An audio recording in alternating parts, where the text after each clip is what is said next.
पूर्व केंद्रीय मंत्री एवं उत्तर प्रदेश से भाजपा के वरिष्ठ नेता मनोज सिन्हा को बृहस्पतिवार को जम्मू कश्मीर का नया उपराज्यपाल नियुक्त किया गया। वो पहले राजनेता है जिन्हें इस केंद्र शासित प्रदेश का उपराज्यपाल नियुक्त किया गया। आज मनोज सिन्हा ने जम्मू कश्मीर के नए उपराज्यपाल के तौर पर शपथ ग्रहण की। मनोज सिन्हा ने कहा, जम्मू कश्मीर में अमन चैन हो, अराजकता की स्थिति न रहे, आतंकवाद यहां से समाप्त हो और अमन चैन बरकरार रखते हुए विकास की गति को तेज करना हमारा लक्ष्य है, हमारा मिशन है।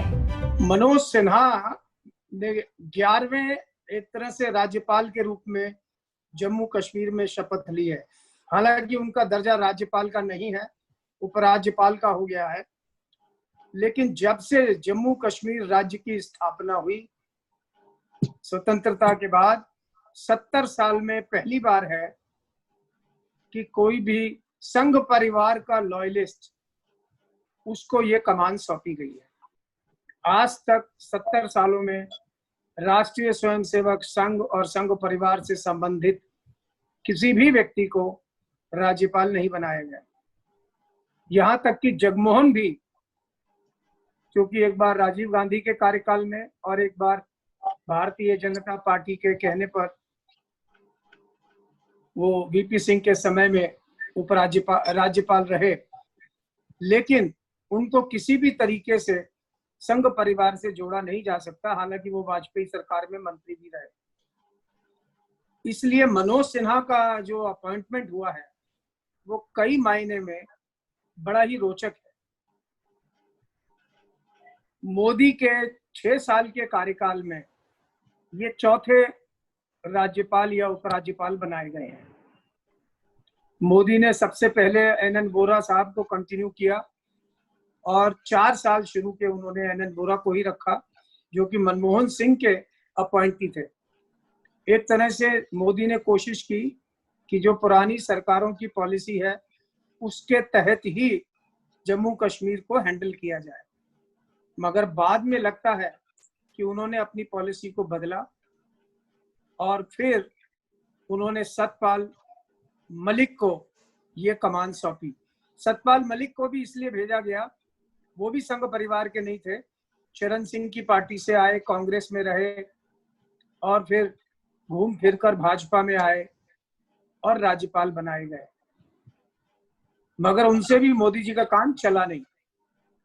उसके बाद उन्होंने जीसी मुर्मू को भेजा, जो कि एक आईएएस ऑफिसर थे और गुजरात में उनके होम सेक्रेटरी थे, बड़े उनके मोदी जी के खास लोगों में थे।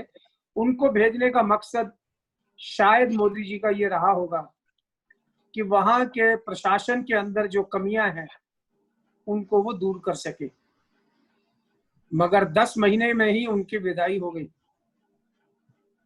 इस लिहाज से मनोज सिन्हा की नियुक्ति बहुत ही महत्वपूर्ण है और इसे मैं कह सकता हूं कि एक एनडीए की, संघ परिवार की जम्मू कश्मीर के प्रति जो पॉलिसी रही है उसमें एक शिफ्ट के रूप में या कॉन्टिन्यूटी विद चेंज, इसके रूप में इसको देखा जा सकता है। मनोज सिन्हा जो है मोदी जी के भी बहुत करीब हैं। उनकी वाराणसी कॉन्स्टिट्यूएंसी की भी वो देखभाल करते रहे हैं। जब वो 3 बार लोकसभा के सांसद रहे, 2014 में जीत कर आए, तो मोदी जी ने उनको टेलीकॉम डिपार्टमेंट और रेलवे दोनों का एमओएस बनाया और अपने जो प्रिय प्रोजेक्ट्स थे उनका डायरेक्ट कंट्रोल उन्होंने मनोज सिन्हा के हाथों में दिया। मनोज सिन्हा पार्टी के आदमी हैं, बीएचयू से निकले हैं, टेक्निकल बीटेक उन्होंने किया है, इंजीनियर रहे हैं। इस लिहाज से भाजपा में और 61 साल की उम्र में उनको उपराज्यपाल बनाना मतलब राजनीतिक कैरियर की, मैं इसे विदाई तो नहीं कहूंगा, लेकिन एक दूसरी राह उन्होंने पकड़ी है। तो इस लिहाज से मनोज कुमार सिन्हा का अपॉइंटमेंट महत्वपूर्ण है। उनके सामने लगता है 2 चुनौतियां हैं जो मैं देख रहा हूं। एक तो कश्मीर के अंदर नॉर्मलसी को रेस्टोर करना, पॉलिटिकल प्रोसेस को शुरू करना, डिलिमिटेशन और फिर वहां पर चुनाव कराना। ये किस ढंग से हो पाएगा, ये आने वाला वक्त